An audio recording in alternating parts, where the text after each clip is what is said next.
बिहार में बीजेपी भले ही अपनी साजिश में कामयाब हो गई, उसने नीतीश को इस्तीफा देने के लिए मजबूर कर दिया, सीएम पद भी छीन लिया, लेकिन अब बीजेपी डर में है। बीजेपी को यह डर लग रहा है कि सरकार अपना कार्यकाल पूरा कर भी पाएगी या नहीं, क्योंकि जेडीयू के तेवरों से यह साफ हो गया है कि वो सीएम पद की वापसी से कम पर मानने वाली नहीं है। नीतीश कुमार ने भी जेडीयू विधायकों से साफ शब्दों में कह दिया है कि हम कहीं नहीं जा रहे हैं, पटना में ही रहेंगे, और उससे भी बड़ी बात उन्होंने कह दी है कि वो सरकार पर नजर रखें। कार्यकर्ताओं से यह भी कह दिया है कि तैयारी करते रहें, और अब नीतीश कुमार एक बार फिर से बिहार में यात्रा पर निकलने जा रहे हैं। और यह कहा जा रहा है कि इस यात्रा के सहारे नीतीश कुमार यह पता करने की कोशिश करेंगे कि उनके त्याग का क्या असर पड़ा है, क्योंकि जब तक नीतीश सीएम रहे जनता से पूरी तरह से घुल मिल नहीं पाए, लेकिन अब जब वो सीएम नहीं है तब जनता उनके करीब आसानी से पहुंच जाएगी, और इसी में नीतीश बिहार के माहौल को भी भांपने की कोशिश करेंगे।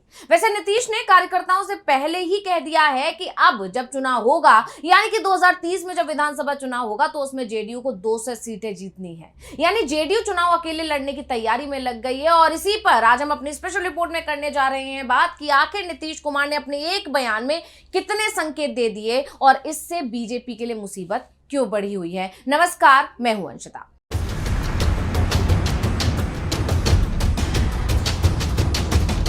नीतीश कुमार ने हाल ही में एक ऐसा बयान दिया जिससे राजनीति के गलियारों में हड़कंप मच गया है, और खासकर बीजेपी खेमे में खलबली मची हुई है, क्योंकि जैसे ही उन्होंने कहा कि वो बिहार छोड़कर कहीं नहीं जाएंगे, यहीं रहकर सरकार पर नजर रखेंगे, वैसे ही राजनीति के जानकारों के, खासकर बीजेपी के कान खड़े हो गए, क्योंकि ये बयान न केवल उनकी भविष्य की योजनाओं का संकेत देता है, बल्कि ये भाजपा के लिए एक छिपी हुई चुनौती और एनडीए गठबंधन की राजनीति में प्रेशर पॉलिटिक्स का एक मास्टर स्ट्रोक भी माना जा रहा है। बिहार के मुख्यमंत्री पद से नीतीश कुमार ने भले ही इस्तीफा दे दिया है और उनके सियासी उत्तराधिकारी के तौर पर सम्राट चौधरी की ताजपोशी भी हो गई है। यह भी बात साफ है कि सम्राट चौधरी अगर आज सीएम बने बैठे हैं तो उसके पीछे नीतीश कुमार का हाथ ही है, क्योंकि नीतीश कुमार ने ही सम्राट चौधरी को सीएम बनाने के लिए मजबूर किया बीजेपी को। लेकिन फिर भी नीतीश कुमार का मन बिहार छोड़ने को नहीं है। राज्यसभा सांसद बनने के बाद भी नीतीश कुमार बिहार में सम्राट चौधरी की अगुवाई वाली सरकार पर नजर बनाए रखने की बात कह रहे हैं। और अब नीतीश कुमार के इस बयान के पीछे कई राजनीतिक परतें हैं, और इसे समझने के लिए बिहार की वर्तमान परिस्थितियों और नीतीश की छवि को देखना जरूरी है। तो आपको बता दें कि नीतीश कुमार के पटना सरकारी आवास पर जेडीयू विधायक दल की एक बैठक हुई।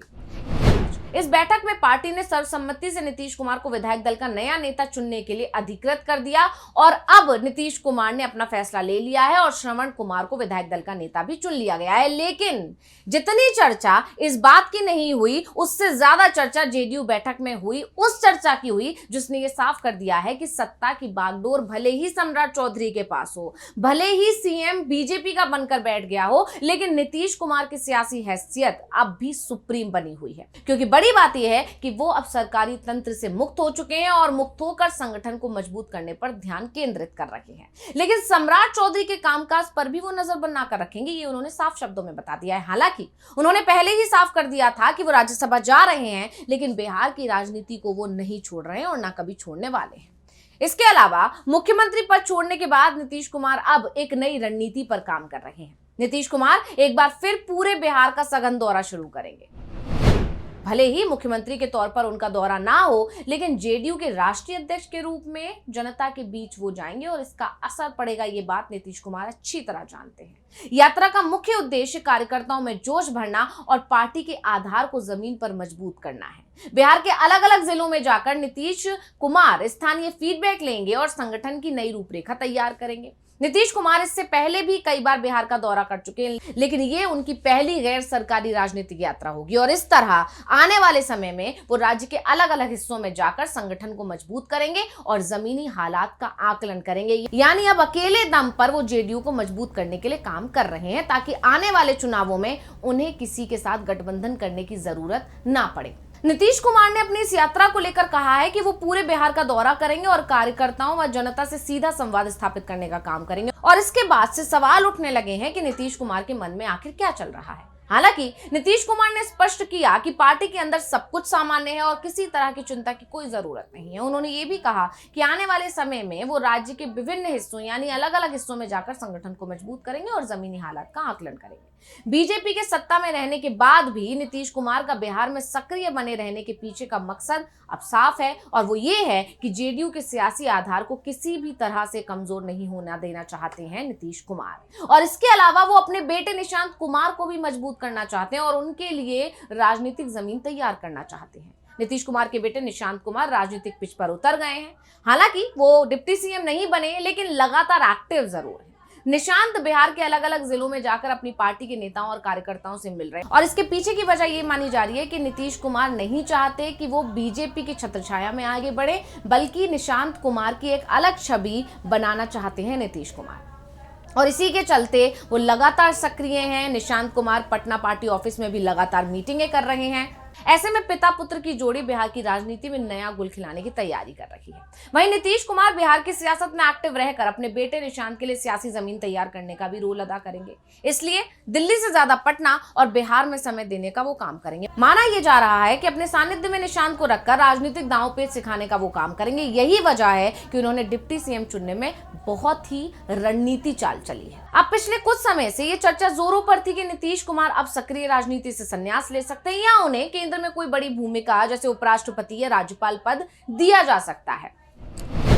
लेकिन अपने इस बयान से नीतीश ने स्पष्ट कर दिया है कि वो मार्गदर्शक मंडल में जाने के लिए अभी तैयार नहीं है। वो अभी भी खिलाड़ी हैं, अंपायर नहीं है। वहीं जेडीयू के कार्यकर्ताओं के बीच ये डर घर कर गया था कि नीतीश के बाद पार्टी का क्या होगा। नीतीश जानते हैं कि अगर वो कमजोर पड़े तो उनकी पार्टी का अस्तित्व खतरे में पड़ सकता है। इसीलिए उन्होंने यहीं रहूंगा कहकर अपने कार्यकर्ताओं को यह संदेश दिया है कि उनकी छतरी अभी भी सलामत है।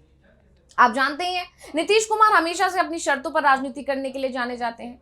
भाजपा के साथ गठबंधन में होने के बावजूद वो कभी भी छोटा भाई बनकर नहीं रहना चाहते।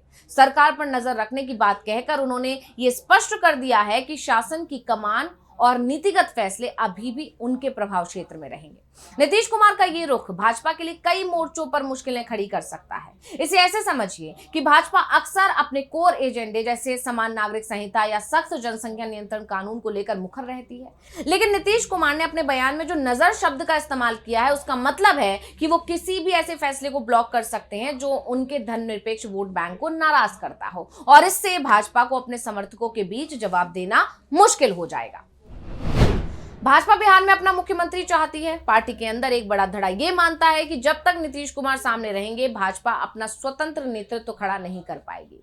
ऐसे में नीतीश का बिहार ना छोड़ने का प्रण भाजपा की उस योजना को पटरी से उतार देता है जिसमें उन्हें केंद्र में भेजकर बिहार की कुर्सी पर कब्जा करने की बात सोची गई थी। यानी एक तरह से नीतीश कुमार ने बीजेपी के करे कराए पे पानी फेर दिया है। अगले विधानसभा चुनाव तक अगर नीतीश इसी तरह बिग ब्रदर की भूमिका में डटे रहते हैं तो भाजपा को सीटों के बंटवारे में फिर से झुकना पड़ सकता है। नीतीश की मौजूदगी का मतलब है कि भाजपा को अपनी महत्वाकांक्षाओं को लगाम देनी होगी और यही नहीं, नीतीश का यह बयान नौकरशाही को भी एक सीधा संदेश है कि वो अभी भी पावर सेंटर में है। बिहार की अफसरशाही नीतीश कुमार के कार्य करने के तरीके से अच्छी तरह वाकिफ है और उनके सक्रिय रहने का मतलब है कि भाजपा के मंत्रियों को काम करने में वैसी स्वतंत्रता नहीं मिलेगी जैसी कि वो चाहते हैं। इतिहास गवाह है कि जब भी नीतीश कुमार ने असहज महसूस किया है उन्होंने पाला बदलने में देरी नहीं की। हालांकि अभी वो एनडीए के साथ मजबूती से दिख रहे हैं, लेकिन उनका ये ताजा बयान भाजपा के लिए एक अलार्म की तरह है। भाजपा के लिए मुसीबत यह है कि लोकसभा और राज्यसभा के गणित के कारण वो ना तो नीतीश को छोड़ सकती है और इसी कमजोरी को समझते हुए नीतीश कुमार ने एक बार फिर साबित कर दिया है कि बिहार की बिसात पर अभी भी शह और मात का खेल उनके इशारों पर ही चलेगा। भाजपा के लिए चुनौती ये है कि वो इस नजर से बचकर अपनी जमीन कैसे तैयार करती है। तो स्पेशल रिपोर्ट आपको कैसी लगी हमें कमेंट करके अपनी राय जरूर दीजिएगा। इसी के साथ मुझे दीजिए इजाजत। देखते रहिए डीवी लाइव। नमस्कार।